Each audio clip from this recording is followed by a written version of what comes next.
Many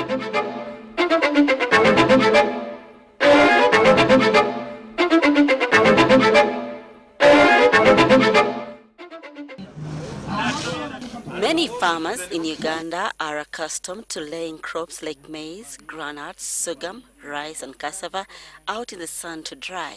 But this practice can present health risks to consumers if the crops do not dry properly. That's because the crops produce toxic molds called aflatoxins.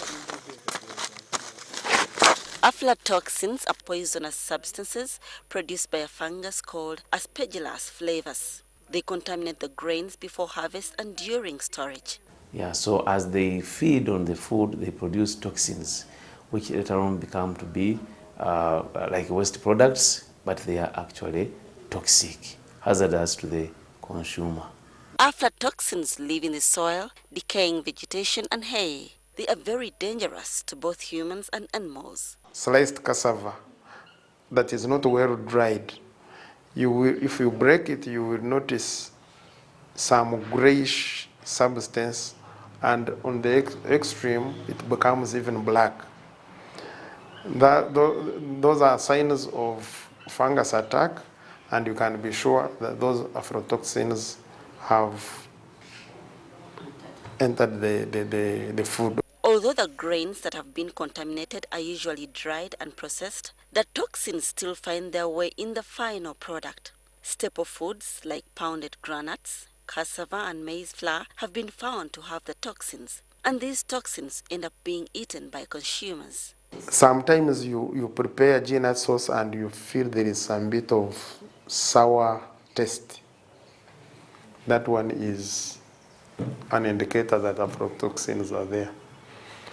Even maize. If you prepare porridge of maize that had that, there is that sour taste. Aflatoxins cause liver damage, liver cancer, mental impairment, abdominal pain, vomiting, convulsions, edema, hemorrhaging, and death. The liver is supposed to be eliminating them from the body. So once they reach the liver has got also its proteins. So they get bound to the liver proteins permanently. And that's why actually the liver is destroyed.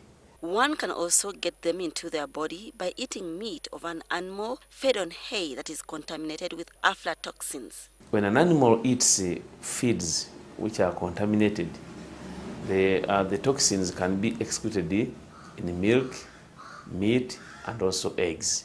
So these toxins can also be found in those food products. How badly a person is affected by aflatoxins depends on things like the person's age, gender, level of exposure, duration of exposure, health, strength of their immune system, diet, and environmental factors. Medical reports suggest that eating vegetables like carrots and celery reduces the carcinogenic effects of aflatoxins. The Ibanda District Production and Marketing Officer, Benson Taibwa, says fighting toxins from contaminating cereals during and after harvesting is one of the biggest challenges faced by Ugandan farmers. Some of them want to tell you that since the days of my grandfather, I've always done it like this.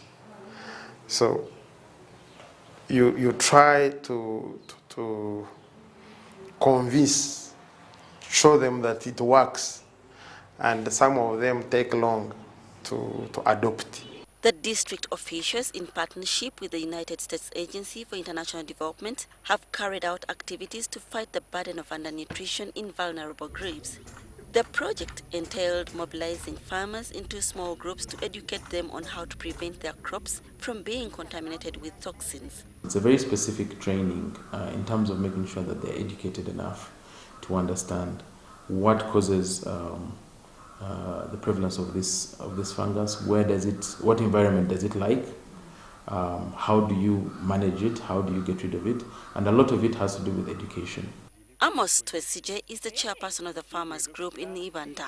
He says his sales have improved significantly since he was taught about safe post-harvest handling.